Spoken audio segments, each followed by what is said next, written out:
कट्टर स्वामी भक्त असलेले आणि वर्षानुवर्ष अविरत स्वामींची भक्ती करणारे राजेंद्र खांदवे पाटील माझ्यासोबत आहेत। आजचं जे ट्रिप आहे तुम्ही जी घेऊन चाललेला आहात शनी शिंगणापूर आणि शिर्डीला, कसा आहे महिलांचा प्रतिसाद, महिला भक्तांचा? खरं तर मागच्या वेळी आमच्या महिलांची इच्छा होती की आम्हाला अक्कलकोटला न्या, तुळजापूरला न्या। आपण त्यावेळी 1500 लोकांचं नियोजन केलं होतं आणि चांगली यात्रा झाली होती। त्यानंतर काही लोकांचं आणि महिलांचं म्हणणं आम्हाला शिर्डीला जायचं आहे, आम्हाला शनी शिंगणापूरला जायचं आहे, म्हणून आपण या यात्रेचं आयोजन केलेलं आहे। आमच्या गावातील या प्रभागातील सगळ्या महिला, पुरुष, ज्येष्ठ नागरिक यांचा चांगल्या प्रकारचा प्रतिसाद आहे।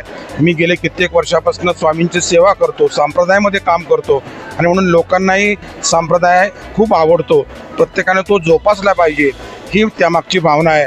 म्हणून या यात्रेचं आयोजन केलेलं आहे। याला चांगला उत्स्फूर्त प्रतिसाद आहे। या ठिकाणी मी सगळे नागरिक, आमच्या महिला भगिनी या यात्रेमध्ये सहभागी होतात आनंदाने, याचा माझ्यासारख्या कार्यकर्त्यालाही आनंद होतोय। आता इतक्या महिला भक्त आहेत, मला वाटतं गेल्या वेळेस स्वामी समर्थ आणि तुळजापूरला सुद्धा हजारोच्या संख्येने महिला भक्त आलेला होता। एक महिला म्हणून तुमची भावना काय आहे त्यांच्याबद्दल? खरं तर मागच्या आठवड्यामध्ये अक्कलकोट आणि तुळजापूरची यात्रा केली, त्यावेळेस महिलांचा फार मोठा उत्स्फूर्त प्रतिसाद होता। यावेळेस सुद्धा महिलांचा फार चांगला प्रतिसाद हे पाहून मला खूप बरं वाटले की दादांच्या पाठीमागे आहेत या सगळ्या महिला लोक, त्याबद्दल मी त्यांचं खरंच तशा धन्यवाद देते। आणि दादांच्या पुढच्या वाटचालीला, कार्याला असा सहभाग असू द्यावे ही शुभेच्छा। नक्कीच इथे काही अजून महिला आहेत, काय वाटतं राजेंद्र दादाबद्दल? खूप छान वाटतं। शनी शिंगणापूरला नेत्या, रांजणगावला गणपतीला नेत्या, त्याच्यामुळे खूप धन्यवाद आहे। काय मागाल? शिर्डीला चाललायत राजेंद्र खांदवे पाटील, यांच्यासाठी काय मागाल? आम्ही त्याच्या पाठीशी नेहमीच आहोत ना, मोठ्या शिर्डीच्या चरणी काय प्रार्थना त्यांना आमच्या तर्फ नाही का? आनंद वास्तूचे श्री आनंद पिंपळकर इथं आहेत। साहेब काय बोलाल राजाभाऊ बद्दल तुम्ही? नमस्कार, मी वास्तुतज्ञ ज्योतिर्विद आनंद पिंपळकर। राजेंद्र खांदवे हे पूर्व हवेली भागातलं प्रचंड मोठं नाव आहे। गेले कित्येक वर्ष सामाजिक राजकीय क्षेत्रामधलं त्यांचं अस्तित्व, वर्चस्व आणि या भागामध्ये त्यांनी केलेली कार्य ही अत्यंत उल्लेखनीय आहेत। वरिष्ठ मंडळींबरोबर असलेले त्यांचे अत्यंत घरोब्याचे संबंध, त्याचबरोबर अधिकाऱ्यांशी असलेला मैत्रीपूर्ण स्वभाव, यामुळे या भागाचा विकास करण्यासाठी त्यांचा नाव मोठा आहे। धनुर्मास आज प्रारंभ होतोय आजच, आणि हा धनुर्मास हा 14 जानेवारीपर्यंत आहे। धनुर्मासामध्ये केलेलं पुण्यकर्म हे महत्पुण्य फलदायी असतं आणि आजच सूर्य धनुराशीत गेलाय, पुढे तो मकर राशीत जाईल। त्यामुळे आज हे पुण्यकर्म करतायत, त्याचबरोबर ही सगळी मंडळी जे दर्शन घेणार आहेत साईबाबांचं आपल्या आणि शनी शिंगणापूर महाराजांचं, यामुळे त्यांना तर पुण्य मिळणारच आहे, पण त्यांना यात्रा घडवल्याचं पुण्य राजेंद्र खांदवे यांना देखील मिळणार आहे। कारण हा पूर्ण महिना हा भक्तीसाठी आणि देवधर्म आणि नामस्मरणासाठी महत्त्वपूर्ण मानला जातो। अर्थातच या सगळ्यांचे आशीर्वाद राजेंद्र खांदवे त्यांच्या कुटुंबाप्रती असणारच आहेत। माझ्या देखील त्यांना अत्यंत शुभेच्छा। अशाच पद्धतीने प्रचंड धार्मिक कार्य, सामाजिक कार्य आणि त्याचबरोबर परिसराचा विकास राजेंद्र खांदवे किंवा आमच्या बाई खांदवे आहेत त्यांच्या हातून व्हावं हे मी तुकाराम महाराजांच्या चरणी, बाबांच्या चरणी प्रार्थना करतो। काय बोलाल तुम्ही? आता माझे सहकारी आनंद पिंपळकर यांना विषय मांडला, त्या विषयाच्या संदर्भात मी तर आता घरातलाच आहे। त्यांची कामाची तडप चांगली आहे आणि कामाचा ध्यास त्यांनी घेतलेलंच आहे पहिल्यापासून। गेले 25 वर्ष ते या भागात, ह्या परिसराबरोबर माझ्याबरोबर काम करत आहेत, त्यामुळे त्यांना कामाचा दांडगा अनुभव आहे। म्हणून एक सुशिक्षित तरुण वर्ग या लोगांमधनं विकास नक्कीच घडून आणेल आणि आदरणीय आमदार बापू पठारे यांच्या नेतृत्वाखाली या भागाचा प्रचंड प्रमाणात विकास होऊन जाईल। दादा खूप कष्टाळू आहेत आणि प्रामाणिक आहे। आम्ही खूप वर्षापासून त्यांना ओळखतो। त्यांनी मागच्या वेळची पण ट्रिप छान अरेंज केली, पण आम्ही येऊ शकलो नाही कारणावरचा।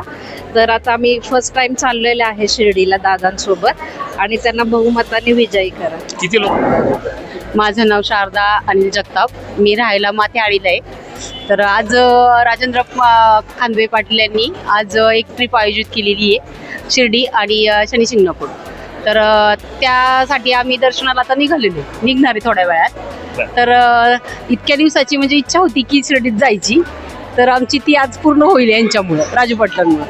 तर त्यांच्यासाठी पुढच्या वाटचालीसाठी शुभेच्छा आणि आमच्यासाठी दर्शनाचा योग घडून आणला त्यांनी, त्याच्यासाठी धन्यवाद।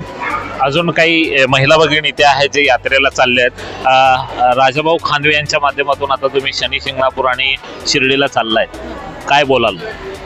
मी तर पहिली गोष्ट तर त्यांचं खूप आभार मानते की आज त्यांच्यामुळं आम्हाला दर्शन यात्रा आम्हाला संपन्न झाली आहे.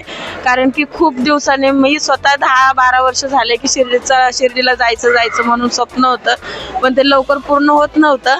पण आज त्यांच्यामुळं मला शिर्डीला जायचा योगायोग आला आणि त्यांनी खूप छान म्हणजे व्यवस्था सगळ्यांसाठी केलेली आहे आणि आम्हाला सगळ्यांना घेऊन बी चाललेले आहे.